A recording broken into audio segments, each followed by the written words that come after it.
BMW knows they were late. While Tesla changed the game, Audi refined it, and Mercedes leaned into luxury, BMW took a different route. They hit reset. The BMW iX3 2026 isn't just another electric SUV. It's BMW admitting their earlier EV strategy wasn't enough and deciding to start from scratch. But here's the real question. Is this finally better than Tesla or just a more expensive way of catching up? Now this is where things get interesting.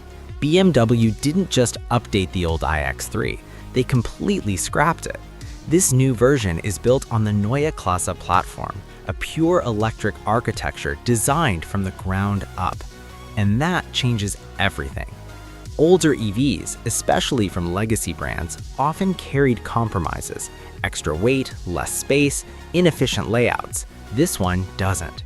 It's lighter in concept, smarter in design, and more balanced on the road. What that means for you as a buyer is simple. You're no longer dealing with a converted gas car pretending to be electric. You're getting something built for this new era. And honestly, this is the first BMW EV that feels like it truly belongs in the future. When you look at the numbers, they sound impressive, but what matters is what they mean in real life. The iX3 packs a large 108 kWh battery, producing around 463 horsepower in dual-motor all-wheel drive form, pushing it from 0 to 100 km per hour in about 4.9 seconds. On paper, BMW is targeting up to 800 kilometers of WLTP range, which realistically translates to about 600 to 650 kilometers in mixed driving. That alone puts it ahead of many current EV SUVs, including the Tesla Model Y in real-world usability. But here's the part that actually changes ownership: charging. With an 800-volt architecture and up to 400 kilowatt fast charging, this car can go from 10 to 80% in roughly 20 minutes. That means charging stops start to feel like fuel stops again. Imagine driving 500 kilometers on a highway. In most EVs, you're already planning your next stop. In this, you're still relaxed. Still, let's be honest, no EV consistently hits its claimed range, and this won't either. Tesla may still hold an edge in efficiency, but BMW is making the experience feel more natural. Then comes the pricing, where things get real. The iX3 is expected to start somewhere between $60,000 and $75,000, with higher trims pushing beyond $80,000. There will likely be a rear-wheel drive base model focused on range, an xDrive all-wheel drive version balancing performance and grip, and a potential M performance variant for those who want more power. But here's the problem. This is not cheap, and BMW isn't trying to make it cheap. They're not chasing Tesla on price, they're chasing them on experience. This is aimed at buyers who want something more refined, more premium, and frankly, more BMW. Step inside and you immediately see where BMW is taking risks. The new Panoramic iDrive system stretches information across the windshield, replacing traditional dashboard screens. Physical buttons are minimal, the interface is heavily AI-driven, and the entire system is built to evolve with over-the-air updates. It sounds futuristic, and in many ways it is. But here's the catch: not everyone will love it. If you prefer tactile controls and simplicity, this could feel overwhelming. BMW may have gone a little too digital here. Still, the upside is a cleaner interior, less distraction if executed well, and a car that improves over time. The downside, more dependence on software, and with that comes the risk of glitches. This isn't just a car anymore, it's a tech product on wheels. Now, in a moment, this becomes even more interesting when you compare it to the competition.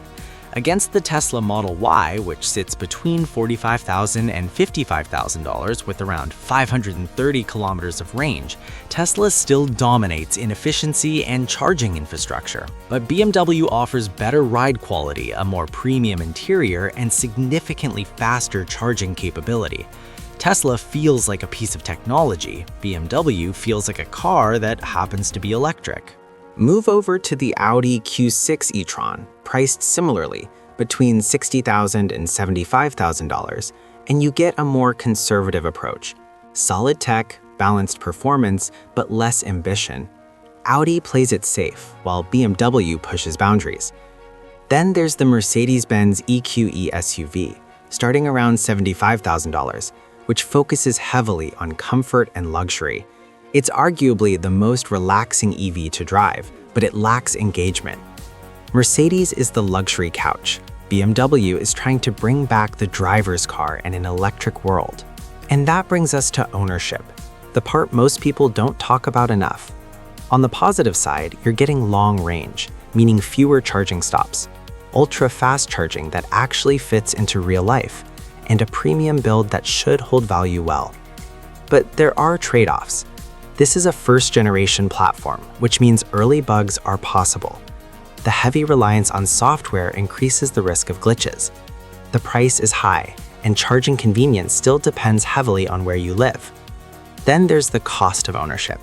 Yes, you save money on maintenance, no oil changes, fewer moving parts, but insurance tends to be higher, and long-term battery replacement remains an unknown factor. The truth is, EVs are cheaper to run, but not always cheaper to own. For decades, BMW stood for driving feel. Then EVs came along, and that identity started to fade. This feels like their attempts to bring it back. It's not perfect, and it's definitely not the safest choice in the segment. But if you're someone who wants cutting-edge technology, long-distance usability, and a balance between performance and comfort, the iX3 makes a strong case.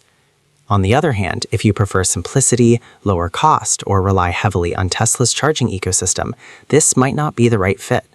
In the end, BMW didn't just build another electric SUV. They built their comeback.